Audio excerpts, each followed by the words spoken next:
నమస్కారం. ఆర్బీకే ఛానల్కి స్వాగతం. ఈరోజు అభ్యుదయ రైతుల పరిచయ కార్యక్రమానికి గుంటూరు జిల్లా తాడికొండ మండలం నిడుముక్కల గ్రామానికి చెందిన శ్రీ బండ్ల రామ్మోహన్ రావు గారు మన ఆర్బీకే స్టూడియోకి వచ్చి ఉన్నారు. వీరు గత 33 సంవత్సరాలుగా పెరియాకులం 1 మునగ రకాన్ని సాగు చేస్తూ మేలైన అధిక దిగుబడులు తీసుకుంటూ తోటి రైతులకు ఆదర్శంగా నిలుస్తూ ఉన్నారు. ఇప్పుడు వారి సాగు అనుభవాల్ని మన ఆర్బీకే ఛానల్ ద్వారా పంచుకుంటారు. ముందుగా ఆర్బీకే స్టూడియో మరియు ఛానల్ నుంచి నమస్కారాలండి. నమస్తే. నేను మునగ సాగులో PKM1 అనే రకాన్ని సాగు చేస్తున్నాను. నేనే సొంతంగా విత్తనం తయారు చేస్తాను, తోటి రైతులు కూడా ఇస్తూ ఉంటాను. ఈ PKM1 అనే రకాన్ని మనం 4 సంవత్సరాలు 5 సంవత్సరాలు ఉంచుకోవటం వల్ల ఏముందంటే, రెండో సంవత్సరం నుంచి ఈ మగ పువ్వులు ఎక్కువగా వస్తున్నాయని సైంటిఫిక్గా రుజువు అయింది. కాబట్టి ప్రతి సంవత్సరం కొత్త మొక్క వేసుకుంటే బాగుంటుందని నా అభిప్రాయం. ఆ ప్రతి సంవత్సరం కొత్త మొక్క వేసుకోవటం వల్ల కాయ నాణ్యత పెరుగుతుంది, దిగుబడి బాగా వస్తుంది. మునగ తోట సాగు చేయాలంటే ఎర్రగరప నేలలు కానీ తొందరగా బెట్టకొచ్చే నేలలు అయితే బాగా పంట దిగుబడులు వస్తాయి. దానికి ఎకరానికి వచ్చి 1/2 కేజీ విత్తనం సరిపోతుంది. సాలుకి మధ్య 100 నుంచి 110 అంగుళాలు పెట్టుకోవచ్చు. మొక్క మధ్య 80 నుంచి 90 అంగుళాలు పెట్టుకోవచ్చు. ఇది మనం వేసే ముందు వ్యవసాయం పొలానికి ఎరువు మట్టి తోలుకొని వ్యవసాయం చేసుకొని నాగటపోతలు అంటే 110 అంగుళాలు వేసుకొని విత్తనాలు నాటుకోవాలి. బోతలు వేసుకున్నాక వేసేటప్పుడు నీళ్లు పెట్టి నాటాలి. కలుపు నివారణకు వచ్చేటప్పటికి ట్రాక్టర్తో కానీ వ్యవసాయం చేసుకోవచ్చు. ఒక 4 నెలల వరకు దాంట్లో అంతర్సేద్యం కానీ చేసుకోవడం కానీ లేకపోతే కూలీలతో తీయించడం కానీ చేసుకోవచ్చు. ఒక 4 నెలలు దాటినాక పారాక్యాట్ అంటే గ్రామోక్షన్ అంటారు, దాన్ని అలా ఉపయోగించుకొని కలుపు నివారణ చేసుకోవచ్చు. మొలక అనేది మనం నాటేటప్పుడు నానబెట్టుకుంటే 10 గంటలు నైట్ నానబెట్టి పొద్దున్నే నాటుకున్నానంటే వారం రోజులు మొలుస్తుంది.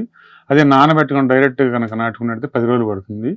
ఇది నాటేటప్పుడు విత్తనాన్ని అంగుళం నుంచి అంగుళంన్నర లోతులోనే నాటాలి. ఇది మనం నాటేటప్పుడు మనం బోతలు వేస్తాం కాబట్టి బోతల్లో నీళ్లు పెట్టి విత్తనాన్ని నాటుకోవాలి. మళ్ళా 4వ రోజు వర్షం పడితే మొలుస్తుంది, లేకపోతే కంపల్సరీగా నీళ్లు పెడితేనే మొలుస్తుంది. ఇది సెన్సిటివ్ మొక్క కాబట్టి జాగ్రత్తగా నీళ్లు పెట్టుకోవాలి. తర్వాత దీనికి వచ్చేటప్పటికి ఒక 3 అడుగుల ఎత్తులో దీని తలకాయలు తుంచుతూ ఉండాలి. తుంచడం వల్ల అక్కడి నుంచి 5-6 కొమ్మలు వస్తాయి. దాంట్లో ప్రతి 2 అడుగులకు ఒకసారి కొమ్మలు తుంచడం వల్ల అది చెట్టు రౌండ్గా పెరిగి బుట్టల్లో తయారై కింద మొదలు లావచ్చి మనకి గాలులకు కానీ దేనికైనా పడకుండా ఉండటానికి ఆస్కారం ఉంది. దీనికి కూడా ఒక 2 నెలల తర్వాత దీని సపోర్ట్గా మట్టి అనేది చుట్టూ ఎగదోయాలండి. తర్వాత దీనికి 5 నెలలకి పూత వస్తుంది. 5 నెలలు పూత వచ్చినాక 6వ నెల నుంచి పిందెలు పడతాయి. 6వ నెల నుంచి పిందెలు పడ్డాక దానికి ఒక అడుగు కానీ 9 అంగుళాలు కానీ పిందెలు పడ్డప్పుడు దానికి ఎరువులు అనేది కాంప్లెక్స్ ఎరువులు కానీ లేదా జీవన ఎరువులు కానీ వాడుకున్నట్టే. జీవన ఎరువులు అంటే potassium bacteria, nitrogen bacteria, phosphate bacteria అనేది ఈ జీవన ఎరువులు మన అమరావతి వ్యవసాయ క్షేత్రంలో తక్కువ ధరకే అందిస్తున్నారండి సపోర్ట్గా.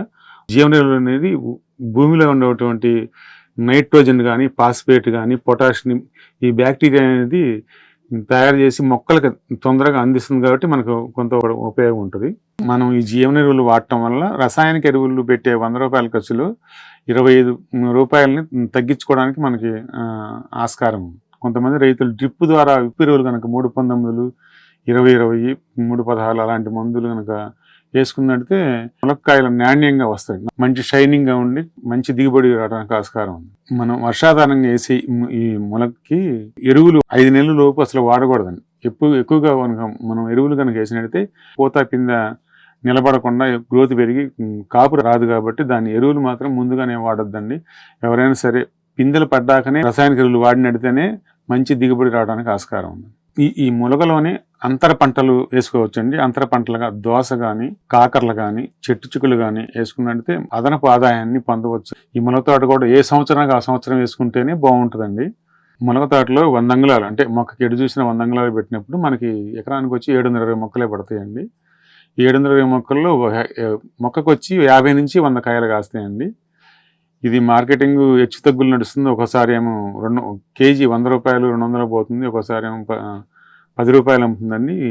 ఇది మార్కెటింగ్ అనేది స్థిరంగా లేదు. కాబట్టి ఇది చిన్న కారు రైతులు మాత్రమే కనుక వేసుకున్నడితే ఇంట్లో భార్యాభర్త సొంతంగా చేసుకున్నడితే దీనికి మునగ తోటలో కూలీలు ఖర్చు పెచ్చు కాబట్టి ఈ చిన్న రైతు ఇంట్లో వాళ్ళే సొంతంగా పని చేసుకుంటే ఎక్కువ ఆదాయం పొందడానికి ఆస్కారం ఉందండి మునగ తోట. కాదు దీన్ని వ్యాపార స్థలంలో కనుక మన రైతులు 10 ఎకరాలు 20 ఎకరాలు వేసి ఇది మునగ తోట పరిస్థితుల్లో గిట్టుబాటు అయ్యే పరిస్థితి లేదు కాబట్టి దాన్ని గమనించవలసిందిగా కోరుతున్నాను. ఈ మునగ అనేది పరపరాగ సంపర్కం వల్ల తేనీగల వల్ల ఉంటేనే ఇది పరపరాగ సంపర్కం జరిగి కాయలు తేరడానికి ఆస్కారం ఉంది.